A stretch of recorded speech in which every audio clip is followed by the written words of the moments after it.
प्रधानमंत्री नरेंद्र मोदी वैक्सीनेशन को लेकर करेंगे समीक्षा बैठक। 40 से अधिक जिलाधिकारियों के साथ करेंगे बैठक। धीमे वैक्सीनेशन को लेकर बैठक।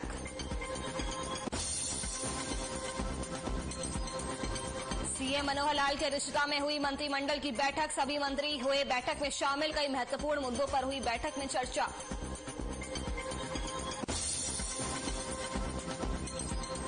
पंचकुला के वेस्ट वुड फर्नीचर फैक्ट्री में लगी आग। हरियाणा विधानसभा के अध्यक्ष ज्ञानचंद गुप्ता ने नुकसान का लिया जायजा। मृतक के परिजनों को मदद का दिया भरोसा। हरियाणा में 24 घंटे में कोरोना के 11 नए मरीज मिले। 15 लोग हुए कोरोना से ठीक। कोरोना के चलते किसी की नहीं हुई मौत।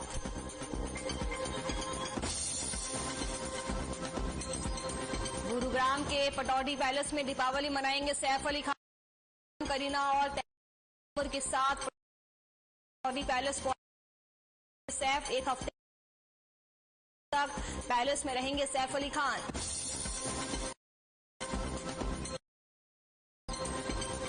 नूरशहर में पटाखों की दुकान पर एसडीएम ने मारा छापा। भारी मात्रा में पटाखे जब्त। पाबंदी के बावजूद अवैध तरीके से बेचे जा रहे पटाखे।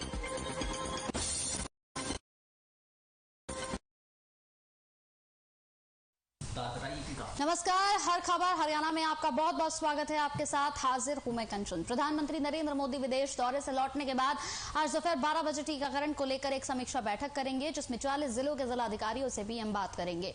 और इसमें झारखंड, मणिपुर, नागालैंड, अरुणाचल प्रदेश, महाराष्ट्र, मेघालय और अन्य राज्यों के जिलों के डीएम शामिल होंगे। इस दौरान इन सभी राज्यों के सीएम भी मौजूद रहेंगे। माना जा रहा है कि इस बैठक में जिलों में टीकाकरण अभियान में तेजी लाने की रणनीति पर चर्चा होगी।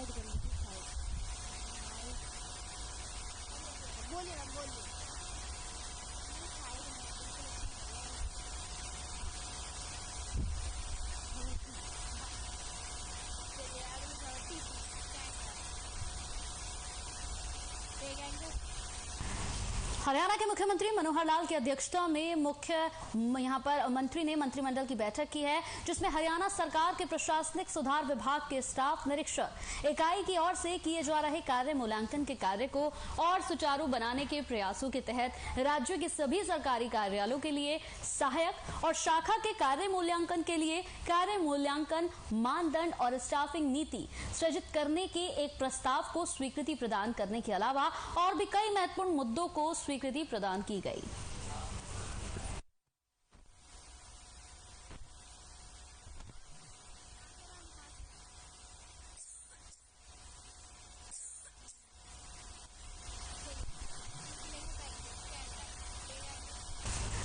इलाहाबाद उपचुनाव में इनेलो नेता अभय चौटाला ने 6000 से ज्यादा वोटों से जीत दर्ज की है और अपने गढ़ को बचाने में कामयाब रहे हैं। दूसरे नंबर पर बीजेपी रही और कांग्रेस तीसरे नंबर पर। इसी पर पेश है हमारी खास रिपोर्ट।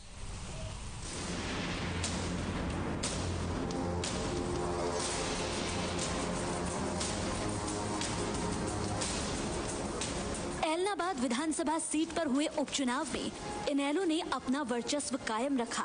अभय सिंह चौटाला ने यहां से चौथी बार जीत हासिल कर इनेलो की जीत की नई इबारत लिखी। शुरू से लेकर आखिर तक अभय चौटाला ने बढ़त बनाए रखी। रुझान नतीजों में तब्दील हुए तो अभय चौटाला ही इलाहाबाद के शहंशाह बने।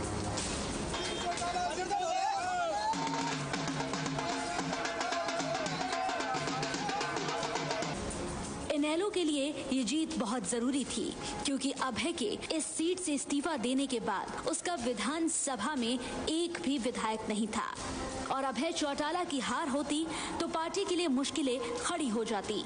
लेकिन यहाँ की जनता ने इनेलो पर अपना भरोसा कायम रखा। वहीं बीजेपी जेजेपी के साझा उम्मीदवार गोविंद कांडा दूसरे नंबर पर रहे। हालांकि ये गठबंधन सरकार के लिए एक बड़ा झटका है। ये दूसरा उपचुनाव है जब गठबंधन सरकार को उपचुनाव में हार का सामना करना पड़ा है। बड़ौदा उपचुनाव में भी तमाम कोशिशों के बाद भी बीजेपी को जीत नहीं मिली। कांग्रेस के उम्मीदवार पवन बेनीवाल तीसरे नंबर पर रहे। कांग्रेस कृषि कानूनों और किसानों का समर्थन कर रही है। कांग्रेस को उम्मीद थी कि उसे इसका लाभ मिल सकता है, लेकिन ऐलनाबाद की जनता ने कांग्रेस को पूरी तरह से नकार दिया। ऐलनाबाद उपचुनाव के नतीजों से जहां इनेलो को संजीवनी मिली है, वहीं गठबंधन सरकार के लिए अलार्मिंग सिचुएशन है। अब विपक्षी दलों को ये कहने का मौका मिल जाएगा कि ये किसानों की जीत है, क्योंकि किसान कृषि कानूनों का विरोध कर रहे हैं और सरकार से इसे लेकर नाराज भी हैं। वहीं कांग्रेस को भी किसानों ने आईना दिखाया है। कुल मिलाकर ये तय हो गया है कि ऐलनाबाद के किंग अभय सिंह चौटाला ही रहेंगे। ब्यूरो रिपोर्ट, हर खबर हरियाणा।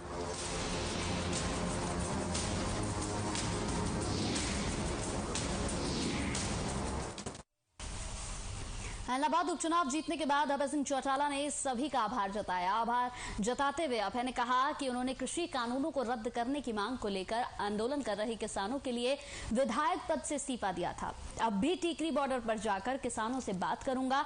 अगर किसान चाहेंगे तो फिर से बड़ा फैसला लूंगा।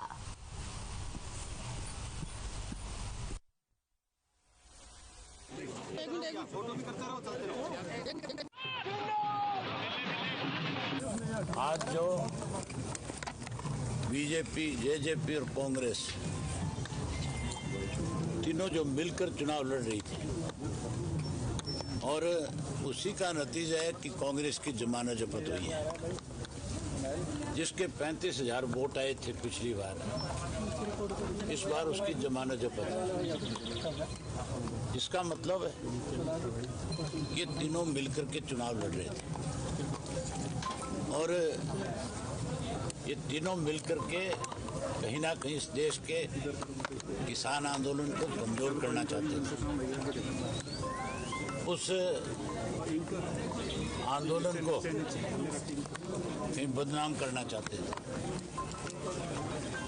लेकिन लोगों ने इनकी मंशा पे पानी फेर दिया और तीनों के मिलने के बावजूद यहाँ सरकार को, कांग्रेस को, इसको जेजेपी को सबक सिखाया।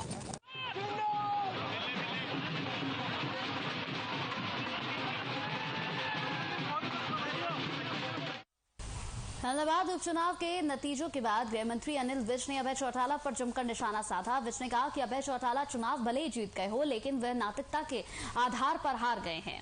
विज ने कहा कि जीत का जो मार्जिन है वो ये दर्शाता है कि जिस मुद्दे को लेकर उन्होंने इस्तीफा दिया था वो सही साबित होता हुआ नहीं दिखा। उन्होंने कहा कि ऐलनाबाद उपचुनाव में सही मायनों में बीजेपी की जीत हुई है।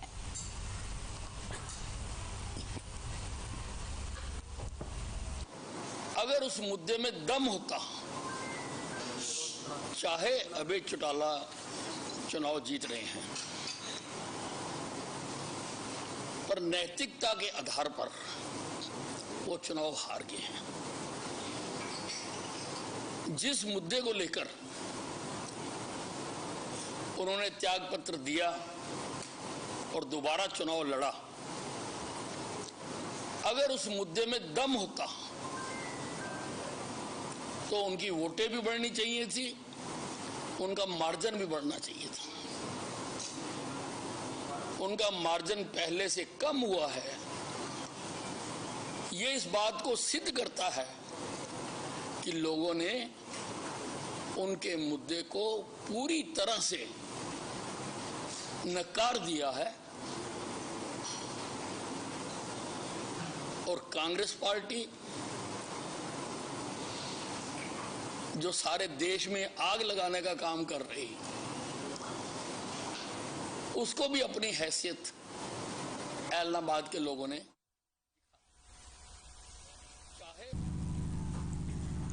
तो पंचकुला के औद्योगिक क्षेत्र फेज 2 में पहुंचकर हरियाणा विधानसभा अध्यक्ष ने वेस्ट वुड फर्नीचर फैक्ट्री में आग लगने से हुए नुकसान का जायजा लिया। वहीं घटना पर दुख व्यक्त करते हुए विधानसभा अध्यक्ष ज्ञानचंद गुप्ता ने कहा कि हादसे में मारे गए लोगों की भरपाई नहीं की जा सकती। साथ ही उन्होंने आश्वासन दिया कि कि मृतकों के परिजनों की हर संभव सहायता की जाएगी। इस दौरान ज्ञानचंद गुप्ता ने डिस्ट्रिक्ट फायर ऑफिसर तारसीम को निर्देश दिए कि औद्योगिक क्षेत्र फेज 2 में यदि हाइड्रेंट की व्यवस्था है तो उसकी जांच की जाए कि वो चालू स्थिति में है या नहीं, और वो हाइड्रेंट की व्यवस्था नहीं है तो इसका एक प्रस्ताव बनाकर भिजवाया जाए ताकि इसकी व्यवस्था की जा सके।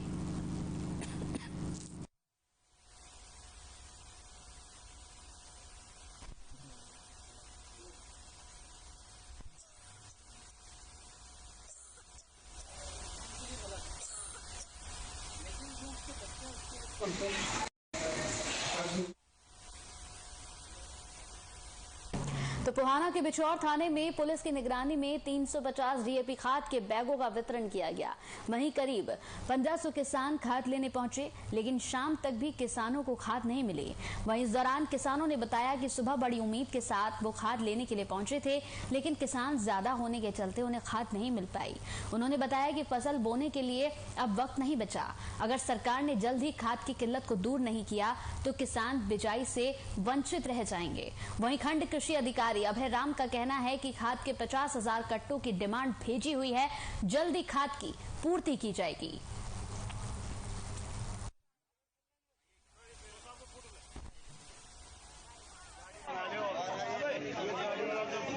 थाने में कट्टा बट रहे भैया, थाने में 300 कट्टा आए हैं बस मात्र, और आप देख सकते हो भीड़ कहां से कहां तक लंबी कतार लगी हुई है।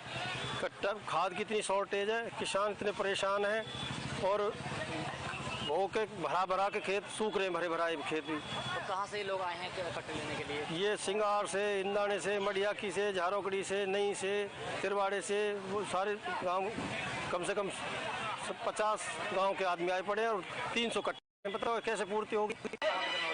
कट्टा का वितरण फिलहाल ये इंदाना चौकी है जो बिछोर चौकी में हो रहा है। 350 कट्टे आए हुए हैं, 2-2 कट्टे सभी को दे रहे हैं। जैसी भीड़ कम होगी या ज्यादा होगी तो उसमें एक कट्टा भी डिस्ट्रीब्यूट कर सकते हैं। सिंगार में भी हो रहा है, 350 कट्टे ही सिंगार में आए हुए हैं। तो कौन सा खाद डीएपी आया हुआ है? डीएपी है, ये डीएपी है।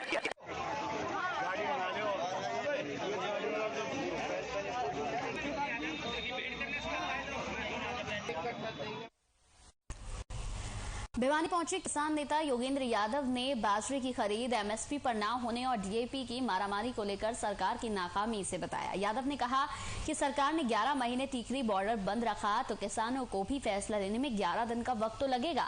संयुक्त किसान मोर्चा से निकाले जाने के बाद किसान नेता योगेंद्र यादव सीधे अनाज मंडी पहुंचे और बाजरे की खरीद का जायजा लिया। यादव ने कहा कि हरियाणा सरकार ने बाजरे को भावांतर योजना में लाकर हर किसान को प्रति क्विंटल 200 रुपए का नुकसान पहुंचाया है। साथ ही उन्होंने कहा कि सरकार के इस फैसले से हरियाणा के बाजरे वाले किसानों को 200 से 300 करोड़ रुपए का नुकसान हुआ है। सरकार की नाकामी बताते हुए उन्होंने कहा कि सरकार ने डीएपी पर सब्सिडी बचाने के लिए किसानों को पुलिस थानों में लाइनों में लगाया। न केवल किसान आंदोलन बल्कि डीएपी और फसलों की खरीद को लेकर सरकार और किसान नेताओं की सोच में निरंतर टकराव चल रहा है।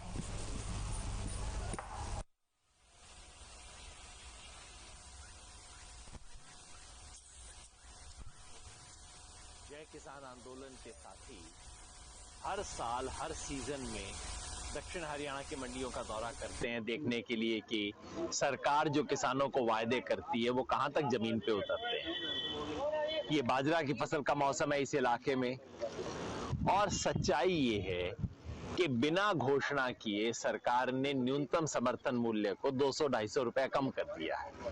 बाजरा का सरकार द्वारा घोषित एमएसपी है 2250 रुपया। सरकार कहती है आप प्राइवेट में बेचो, कोई बात ना है, हम आपको 600 रुपया आपके घर बैठे भेज देंगे। इसका मतलब है कि एमएसपी तब मिलेगा अगर किसान को मंडी में 1650। चलिए यहाँ वक्त हो गया एक छोटे से ब्रेक का, जल्द हाजिर होंगे कुछ और खबरों के साथ।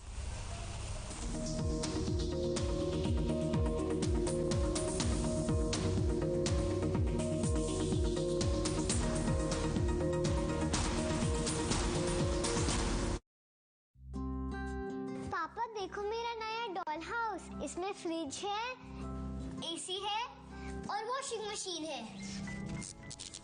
पापा कोई भी एमसीबी लगाने से ऐसा आपके घर के साथ भी हो सकता है, इसीलिए लगाएं सिर्फ माइक्रोटेक एमसीबी और आरसीसीबी, जो आपको बचाएं शॉर्ट सर्किट, ओवरलोड और शॉक से। Microtek MCB, taking safety to the next level.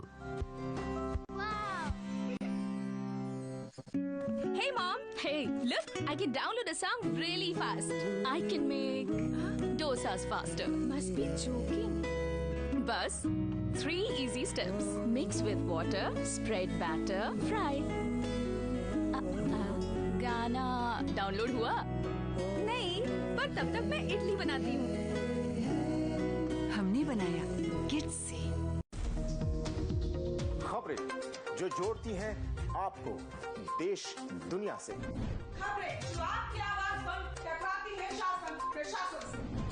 खबरों के तेवर, रफ्तार और सच को लेकर आ रही है आपके बीच हर वो खबर जो जुड़ी हो आपसे। गांव की गलियों से सत्ता के गलियारे तक आपकी आवाज बनेगी हमारी मुहिम। हर खबर हरियाणा, हमारी खबर हमारा चैनल। फ्रीडम स्कूटर की निकली सवारी, आजादी की नई उमंग उकाया फ्रीडम के संग 11 करोड़ से भी ज्यादा भारतीयों का भरोसा। उकाया इलेक्ट्रिक व्हीकल। पंजाब है जसप्रीत का ठिकाना, मुंबई है आदर्श का आशियाना, केरल का गोविंद निवासी, कोलकाता में जन्मे है काशी। हर हिंदुस्तानी की शान, ARB बियरिंग्स जोड़े सारा हिंदुस्तान।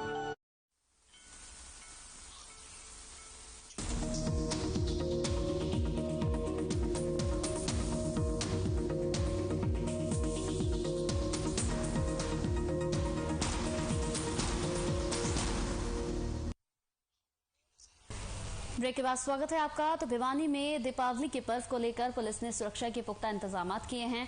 पुलिस ने 12 नाकों पर सीआरपीएफ के जवानों की ड्यूटी लगाई है और जगह जगह पुलिस की गाड़ियां गश्त कर रही हैं। वहीं एसपी अजीत सिंह शेखावत ने बताया कि बाजारों में कोई बदमाशी न करे, इसके लिए पुलिस जगह जगह दूरबीन के सहारे उपद्रवियों पर पैनी नजर रख रही है।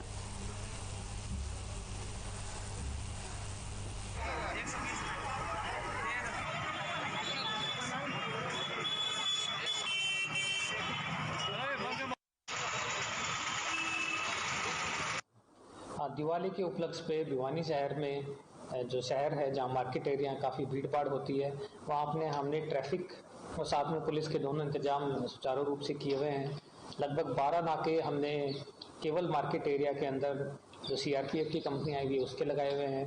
साथ में जगह जगह पे हमने मचान की व्यवस्था भी की हुई है, जहाँ मचान पे खड़े होके हमारे पुलिस कर्मचारी सभी उपद्रवी तत्वों पे नज़र रखे हुए हैं। ट्रैफिक की हमारे जो पीसीआर हैं, राइडर्स हैं, वो लगातार ट्रैफिक व्यवस्था को सुचारू रूप से चलाने में तत्पर हैं। गुरुग्राम के पटौदी में एक युवक ने अपनी पत्नी को आग के हवाले कर दिया। दरअसल युवक का अपनी पत्नी से करीब 3 साल से झगड़ा चल रहा था, जिस कारण से युवक की पत्नी अपने मायके में रह रही थी, जिसके बाद युवक ने अपने ससुराल पहुंचकर पत्नी पर पेट्रोल छिड़का और आग लगा दी, जिससे आग की चपेट में युवक की पत्नी और 2 बच्चे भी आ गए। हालांकि युवक भी आग की चपेट में आ गया। घटना की सूचना मिलते ही पुलिस तुरंत मौके पर पहुंची और आग में झुलसे हुए लोगों को तुरंत अस्पताल में भर्ती कराया।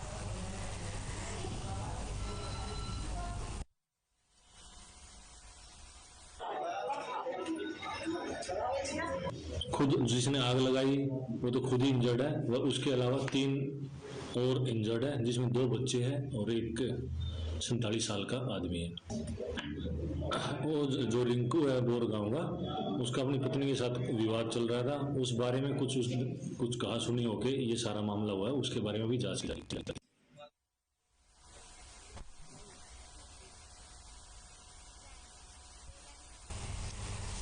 तो नूंह शहर में एसडीएम सलोनी शर्मा ने पटाखों की दुकानों पर छापेमारी की। इस दौरान पटाखा विक्रेताओं में हड़कंप मच गया। नूंह में पटाखों की बिक्री और इस्तेमाल पर पूर्णता से प्रतिबंध है। पटाखों पर प्रतिबंध के बावजूद कुछ लोग अपनी आदतों से बाज नहीं आ रहे हैं। ऐसे में लोगों से निपटने के लिए नूंह में गुप्त सूचना के आधार पर ये छापेमारी की गई। बता दें कि हरियाणा राज्य आपदा प्राधिकरण ने नूंह सहित राज्य के 14 जिलों में पटाखों की बिक्री और इस्तेमाल पर पूर्ण प्रतिबंध लगाया हुआ है।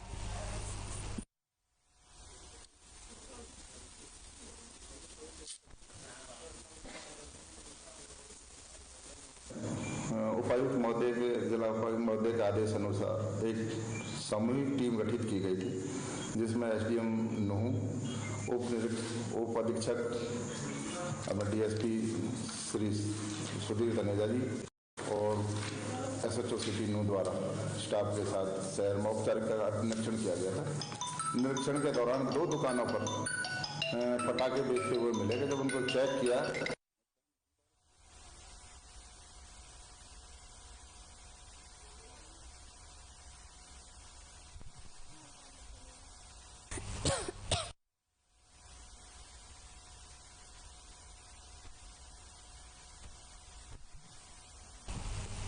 तो एसडीएम सलोनी शर्मा ने दुकानों पर छापा मारा। तस्वीरों में आप देख सकते हैं लगातार प्रतिबंध होने के बावजूद भी पटाखों के जखीरे लगातार बरामद हो रहे हैं। 14 जिलों में पटाखों पर एसडीएम सलोनी शर्मा की छापेमारी, जिसमें यहां पर कई दुकानों पर छापेमारी की गई। पटाखों का जखीरा बरामद हुआ है। न केवल नूह में बल्कि कई और जगहों पर भी पटाखों के जखीरे लगातार बरामद हो रहे हैं। साथ ही साथ आपको बता दें कि एसडीएम सलोनी शर्मा ने यहां पर साफ तौर पर लोगों को कई बार चेताया भी था कि पटाखों की बिक्री पूरी तरह से बैन है, इसलिए न पटाखे बनाए जाए, न पटाखे बेचे जाए, न पटाखे जलाए जाए। लेकिन इसके बावजूद भी लगातार पटाखों की यहां बिक्री हो रही है, पटाखे बनाए जा रहे हैं, जखीरा पूरा बरामद हुआ है।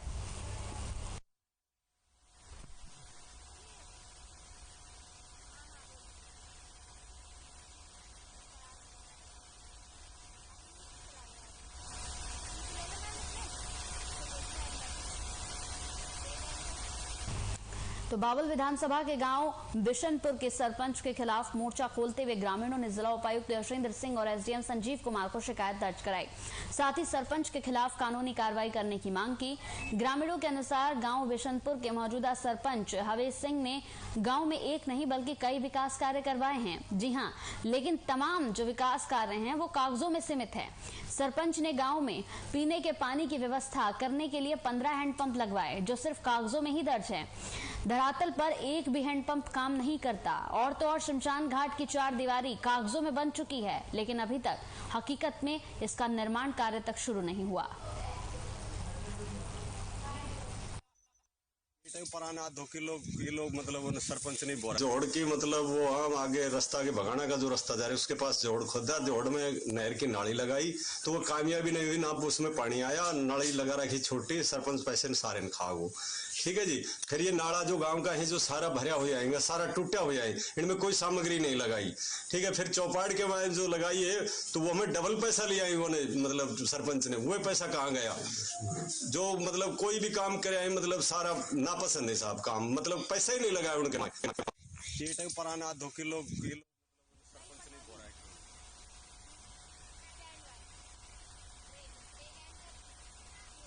चलिए इसी बीच इस वक्त की बड़ी खबर टीवी स्क्रीन पर आपको दिखाने जा रहे हैं। पटौदी से इस वक्त की बड़ी खबर टीवी स्क्रीन पर। जी हां, बड़ी खबर इस वक्त की टीवी स्क्रीन पर। इलाज के दौरान बच्चे की मौत हो गई है। वारदात का सीसीटीवी पूरा सामने आया। एक मासूम की मौत हो गई है इस पूरे मामले पर। आपको बता दें कि पटौदी की एक खबर, जहां पर पेट्रोल छिड़ककर अपनी पत्नी पर पेट्रोल छिड़का और उसके बाद आग लगा दी, जिसमें 2 बच्चे भी झुलस गए। इलाज के दौरान एक बच्चे की मौत हो गई है। वारदात का सीसीटीवी पूरा सामने आया।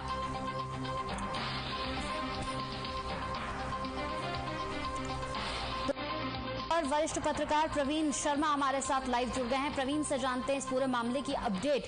प्रवीण, ये खबर सामने आई है पटौदी की, जहां गुरुग्राम के पटौदी में एक युवक ने अपनी पत्नी पर पेट्रोल छिड़ककर आग के हवाले उसे कर दिया, जिसमें वो खुद भी यहां पर थोड़ा सा घायल हुआ है। साथ ही 2 बच्चे भी घायल हुए थे, जिसमें एक मासूम की जान चली गई है। क्या कुछ अपडेट है इस पर?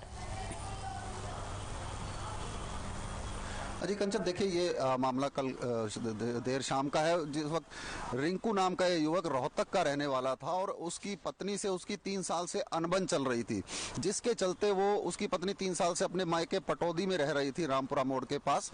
और कल जब ये युवक पहुंचा तो इसके हाथ में 2 लीटर की एक बोतल थी जिसमें पेट्रोल भरा हुआ था और इस युवक ने सीधा अंदर घुसकर पेट्रोल छिड़का और आग लगा दी, जिसके दो बच्चे इस आग की चपेट में आ गए और दो बुजुर्ग भी आग की चपेट में आए हैं, जिसमें इलाज के दौरान एक बच्चे की मौत हो गई। उसके अलावा इसके भी कपड़ों में, रिंकू के भी कपड़ों में आग लगी थी, लेकिन ये बाहर निकला और आग बुझाकर ये वहां से फरार हो गया। फिलहाल पुलिस इस मामले में जांच कर रही है और आरोपी की तलाश में लगी है कि क्या कारण थे, क्योंकि इस तरह से एक सनक के तहत जो है बच्चों को नुकसान पहुंचाना, वो भी अपने बच्चों को नुकसान पहुंचाना, कहीं ना कहीं इसको साइको दर्शाता है। बिल्कुल, लेकिन प्रवीण, जो ये पूरा मामला सामने आया अपने आप में हैरान करने वाला भी था। ये शख्स, इसके हौसले इतने बुलंद कि वहां पर पेट्रोल लेकर पहुंचा, पेट्रोल छिड़का, आग लगा दी। वहां पर और भी लोग मौजूद होंगे। क्या लोगों से आपकी बातचीत हो पाई? आखिर किस वजह से इन लोगों के बीच में खींचतान चल रही थी, इस बारे में कोई खुलासा हुआ?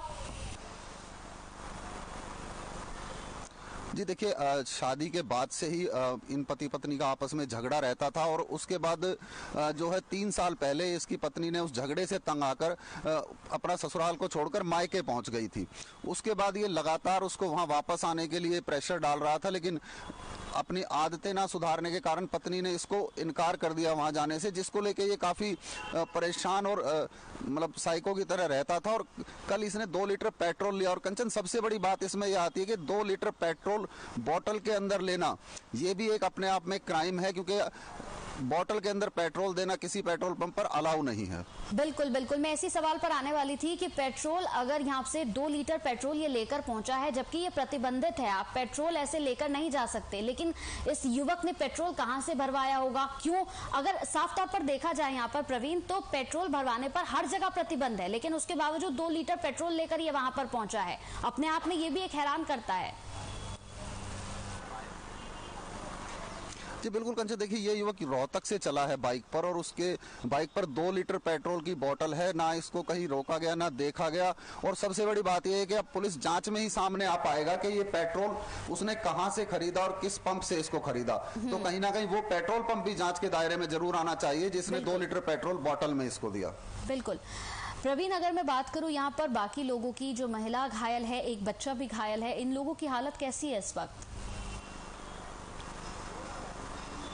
जी अभी देखिए इनकी हालत गंभीर बनी हुई है और सफदरजंग अस्पताल दिल्ली में इनका भी फिलहाल इलाज चल रहा है।